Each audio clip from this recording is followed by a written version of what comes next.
Happy Friday, everyone. Welcome into the News 10 Plus desk. I'm Taylor Gattoni with Claudia Sella on this Friday. We have a fierce red on this Friday. Yes, of course, for Veterans Day. There you go. I didn't want to wear blue, so red it is. Think about doing that. Yeah. I guess I have a mixture of the two colors. You do. There we go. Okay. Perfect. Very festive. Well, Veterans Day, speaking of Veterans Day, our show is kind of themed on Veterans Day today.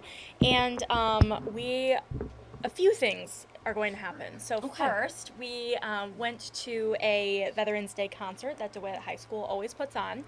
And I've actually gone, this is my third year going. Oh, and there you go. Each year it gets better and better, actually. Okay. I'm always shocked with how well they do. And so, because I mean, they're kids, and they put on, like, if I had my eyes closed, I wouldn't think that they were high schoolers. So, but they put on a really great show, and we got to do that. And so we're going to give a little tribute to maybe some veterans watching at home. Right. And then we also are, speaking of that, we're going to have the VFW on the show today, too, to talk about just kind of the day-to-day things that they do, how they support local veterans, and how local veterans can access their services. Okay. So we're going to talk with them, and then we're also going to highlight a veteran group. This is something that I've been working on for a while, and I really am excited about it. Heroes to Hives is a local, they have a local chapter, we'll say that, a local veteran therapy group that works with veterans to get them their beekeeping certificates. What is the significance, or do we have to wait until 3 to find out? So it started after World War I to help treat veterans with severe PTSD. Wow. And it had a lot of success. Now, when I first heard that story, I was kind of like, really? Because bees scare me a lot. And I was like, this doesn't sound very therapeutic. But when you think about it and when you watch the story, you'll see why. When you're around bees, bees are truly the only thing that you can be thinking about. Because if you are thinking about something else, you will get stung, right?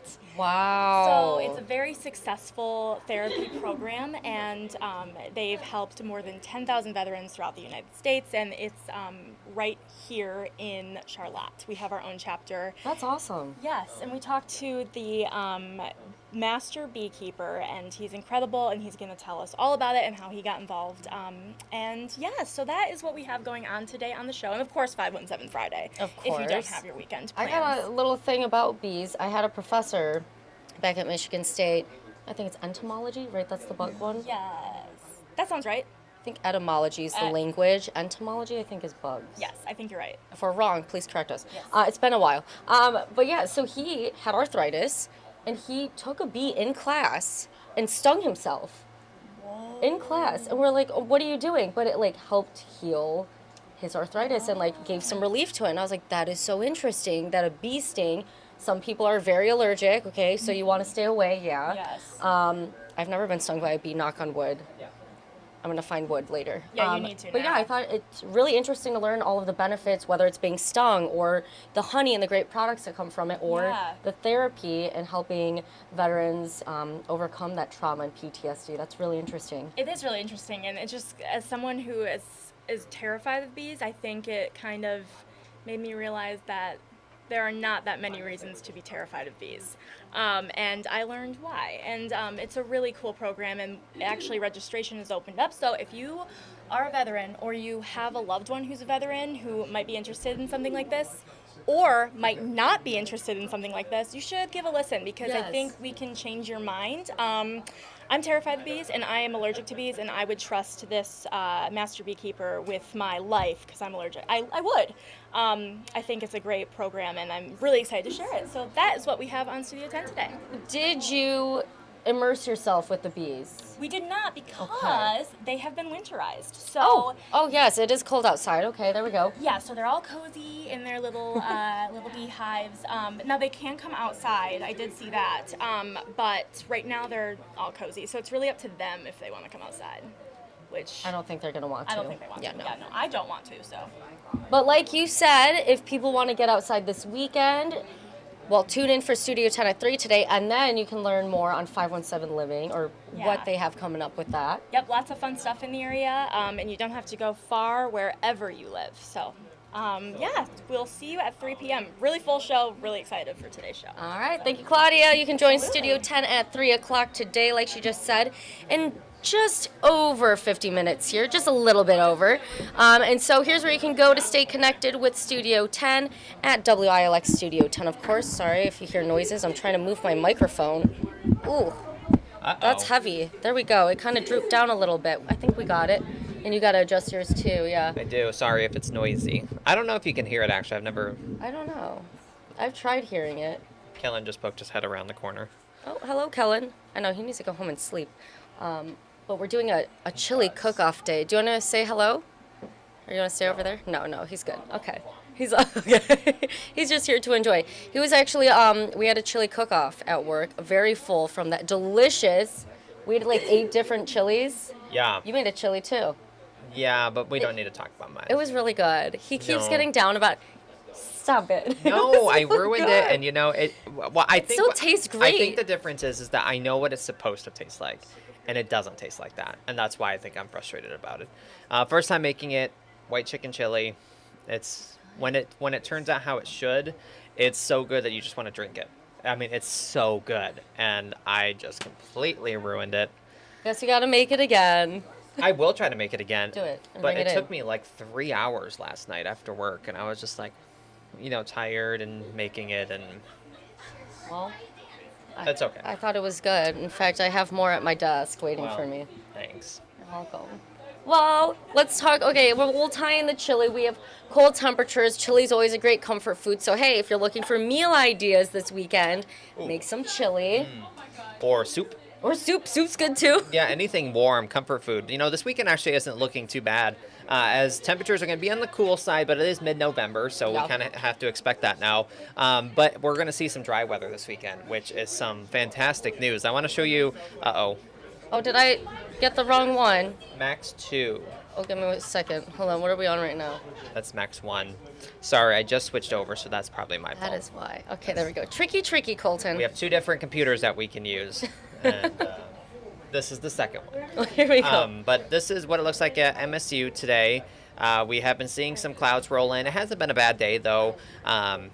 We have a very weak upper-level disturbance passing through the region today, and it may try to bring us a sprinkle or two, but nothing crazy is expected from it. But we did warm up into the upper 40s and lower 50s across the region. 52, the warm spot in Charlotte, 48 in Lansing, 49 in Jackson, 46 in St. John's right now. So there have been some pretty comfortable temperatures for this time of year. Average high is down to 49, so we're kind of right in par with that this afternoon. And over the next 12 hours, if you have any plans tonight, Friday night, prepare for cold temperatures. I think lowest tonight will probably be right around 30 degrees or so.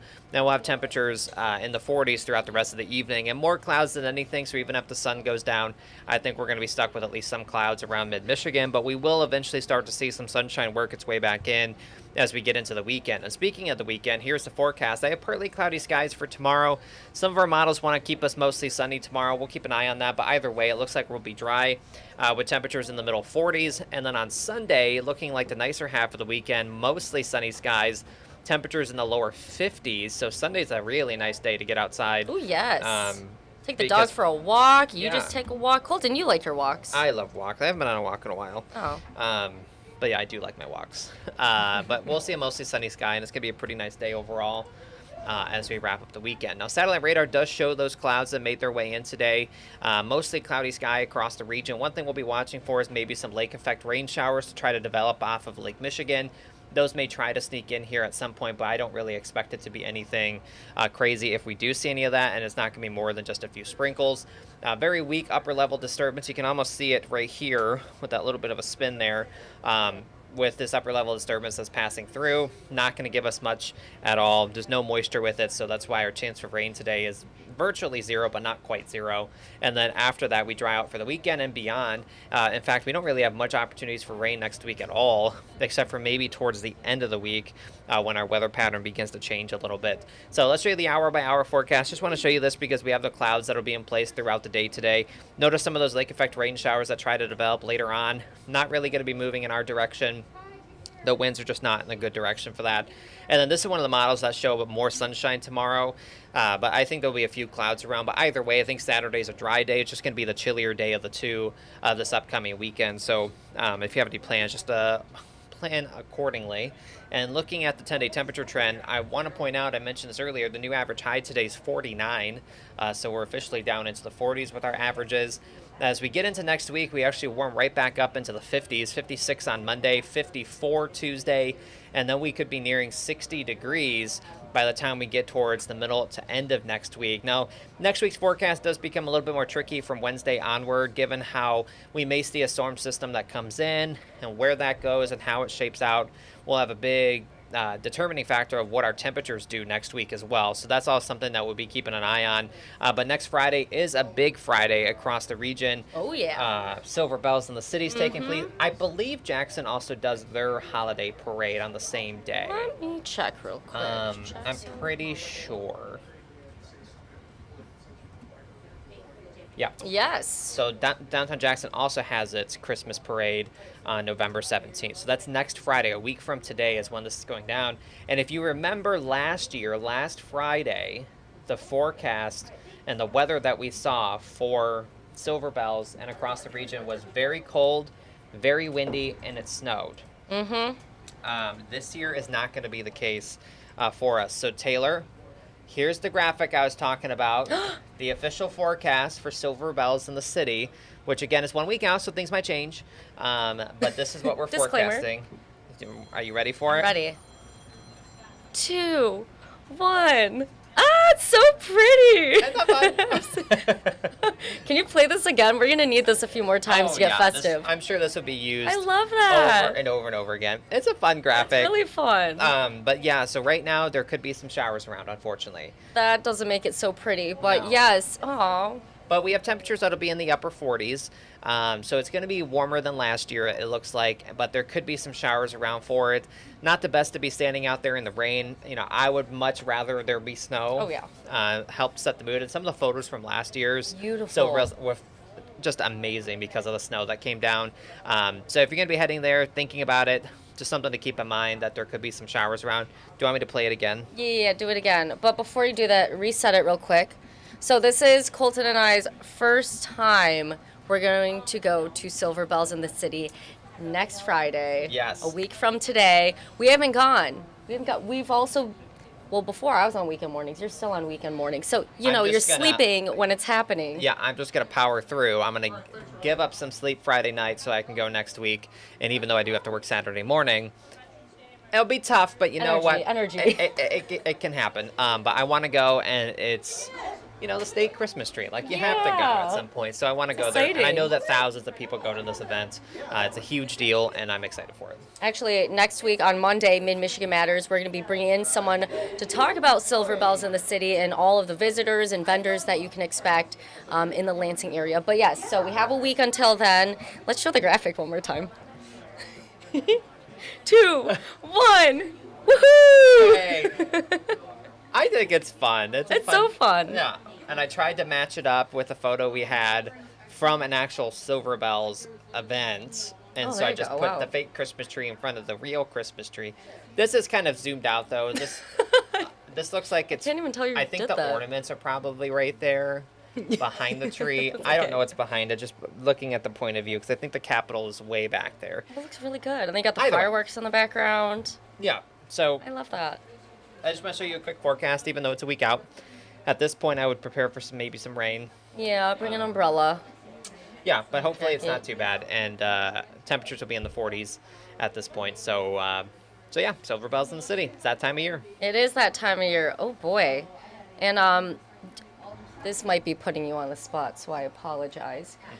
So there probably won't be snow. There will be rain instead for Silver Bells. But when do you expect we'll see any snow? Because we saw, of course, the small flakes coming down for Halloween, which was unfortunate for trick-or-treaters. Very cold night.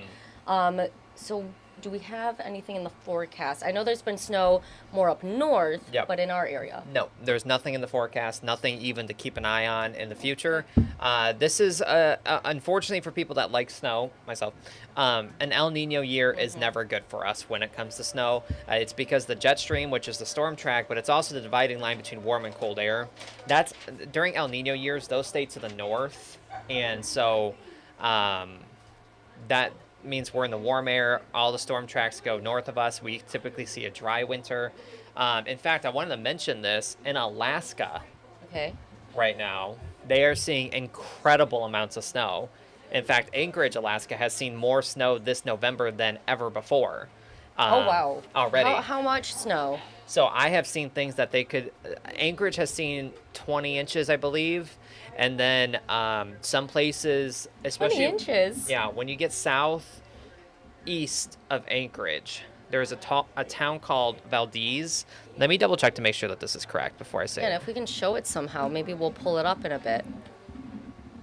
All right, So well, there's a city called Valdez, Alaska. Okay. And they get a ton of snow. I just want to make sure. I need news. Hang on. All good, all good. While you're playing that, I will play the First Alert weather app so you know where to go if you want to track, although we have a dry stretch of weather ahead. But still, you can check it out in terms of temperatures if you want to get out, if you want to take a walk on Sunday, like Colton was saying, or if you just want to check the upcoming forecast, especially for silver bells in the city and when we do get snow. So, of course, First Alert weather app, that is where you can go for free off of Google Play and the Apple App Store. So make sure that you check it out. You check your radar, your satellite, your hour by hour, traffic alerts. That's going to be very helpful come wintertime as well.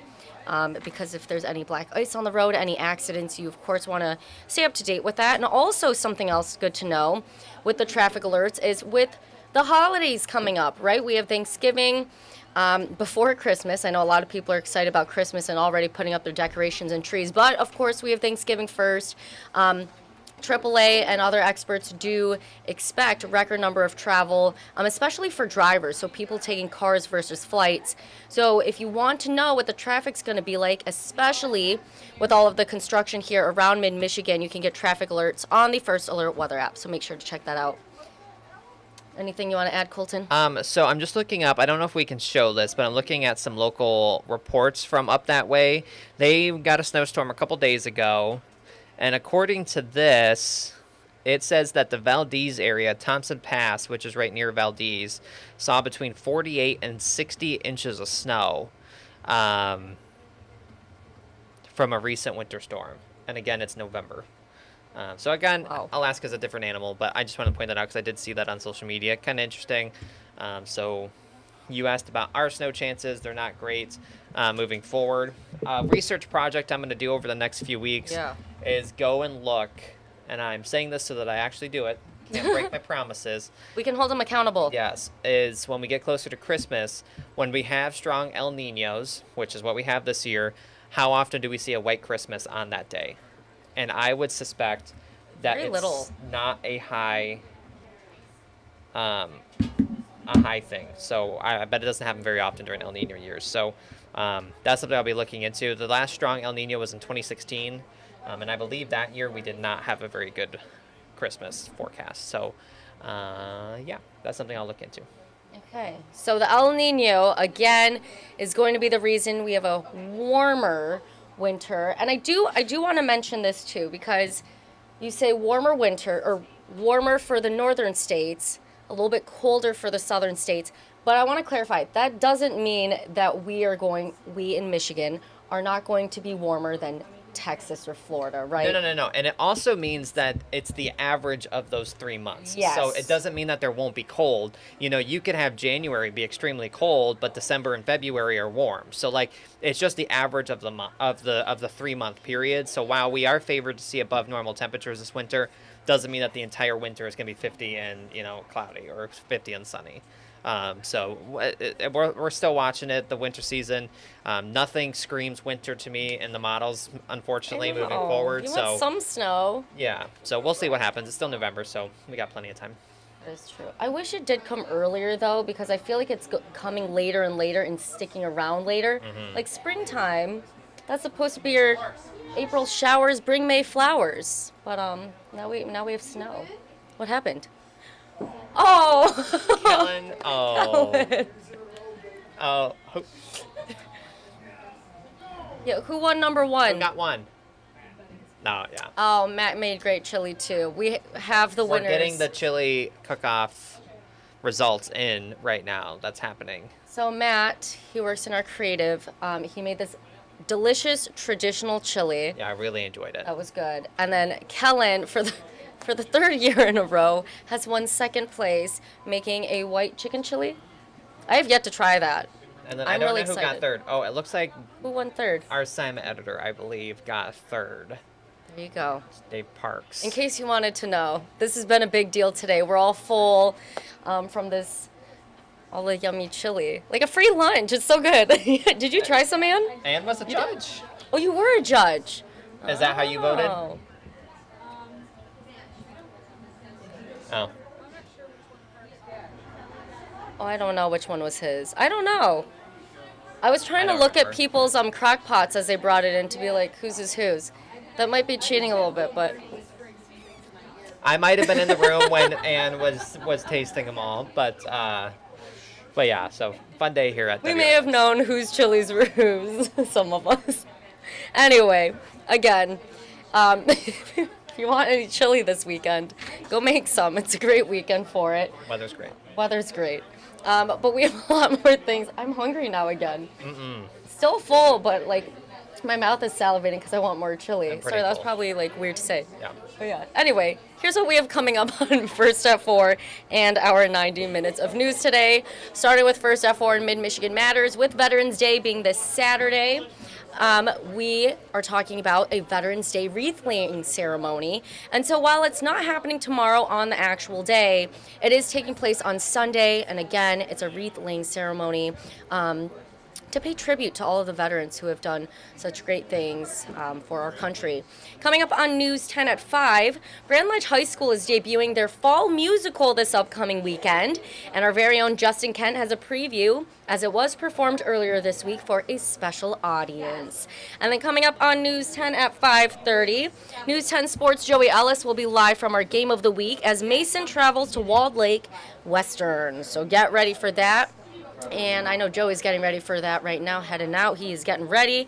And then on News 10 at 6, a Lansing home is now red tagged after the fire marshal's inspection following a fire. So we have all of that coming up today on First at 4 and our 90 minutes of news. Now I do have a few reporters with me here. We have Riley, and then we're going to bring Amaya up in just a little bit. But first, Riley, what are you working on today, and when can people expect your story? Well, my story today comes up on News 10 at 6. Kind of a long-standing debate that we're talking about here, which is assisted suicide. Kind of a heavy topic, something that people feel really strongly about, I think, on both sides. But the push here is that a group of senators have introduced a bill for the state to legalize assisted suicide. That comes with a couple of caveats, a couple of different ways that they would implement this. It's written into this proposal. Nothing has been voted on yet, so this is just, when something like this is introduced, it's just a group of lawmakers saying, hey, we'd like to put this on the table. Yeah. So as we approach that time to vote, I'm talking with one of the senators who has sponsored the bill, Senator Mary Kavanaugh, and that interview is coming up shortly.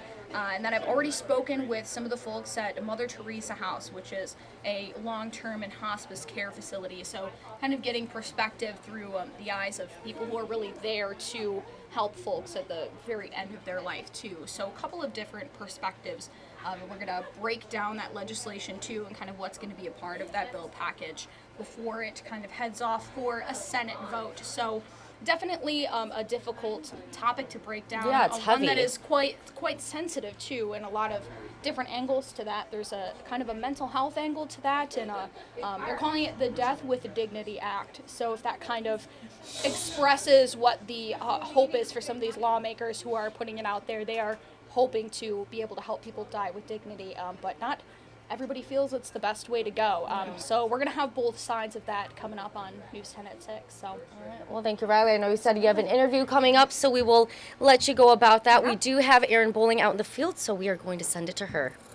I'm Erin Bowling, and today I'm in St. John's to speak with baby Charlie and her family. They're collecting teddy bears from Mott Children's Hospital after she spent the first 511 days of her life there. I'll have this story on News 10 at 6.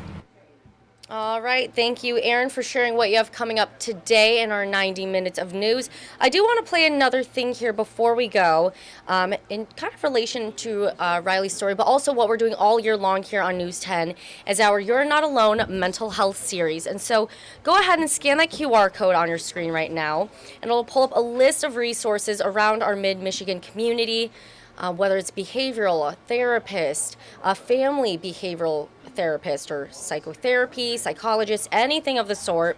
Know that you're not alone, and you can go scan that QR code for more resources. I know this month we are focusing on veterans' mental health, and especially with Veterans Day happening tomorrow. And so one good thing to know also is there is a Lifeline chat, and that number is 988. That number again is 988. If you are a veteran, you can press the option number 1 on your phone, and that will connect you to another veteran. So veteran to veteran, you're able to express how you're feeling and really get off what's going on in your head, get off what's on your chest and in your heart, and express that to someone who maybe was in a very similar position to you and can connect more in that way. So You're Not Alone mental health series. Stay tuned with us here on News 10 for more as we have more stories from community members. But you just heard Riley sharing what she has coming up on News 10 at 6. We do have Amaya Kuznicki standing right alongside me for what she has coming up. How's it going? Yes, hi Taylor. So my story is going to be in the 5:30 tonight, and it is about the city of Lansing is actually piloting a new warming center for the homeless population. Well, so it's getting colder out. Yeah, so it's going to be at the Letts Community Center. So, and it's a family warming center. So it basically applies to anyone that has a child. So it could be a single mother with a child, a married family with a child. But that's kind of what it's based around, so it won't necessarily be for others, but there are other warming centers in the community. This one is just one that's going to be overnight. So it's basically open Monday through Sunday, and it's going to be open every day from, I believe it's at 7 p.m. to 7 a.m. So, we are getting to those colder months, so it's time to start thinking about those places because, they're just trying to, the city basically was just telling me, they're just trying to do their best to make sure that, people are off the streets when it is so cold outside. So, I talked to the city, and I also did talk to 2 advocacy groups in the city of Lansing that work with, the homeless population in the city. So we'll hear from all of those people coming up at 5:30. All right. Thank you, Amaya. I'll let you get back to working on your story. I know you're also a busy bee, but I will show you one last thing here. Let's take some live looks outside because Colton did share how it is going to be a little cool this weekend. We are staying dry, which is really nice. But yeah, so this is a live look at Jackson, downtown Jackson right now. And I've been watching the sky cam a little bit. It started off more blue skies earlier this morning, and then we got more clouds in the way. And now it's looking like we are seeing peaks of the blue sky again, so that's pretty nice. But of course, if you want any more First Alert weather updates, anything of the sort, or traffic alert updates, you can always download the First Alert weather app for more information. So we hope you guys have a great great start to your weekend. It is Friday, but Studio 10 is coming up in just under a half hour, followed by First at 4 under 90 minutes of news. Until then, have a great day, everyone.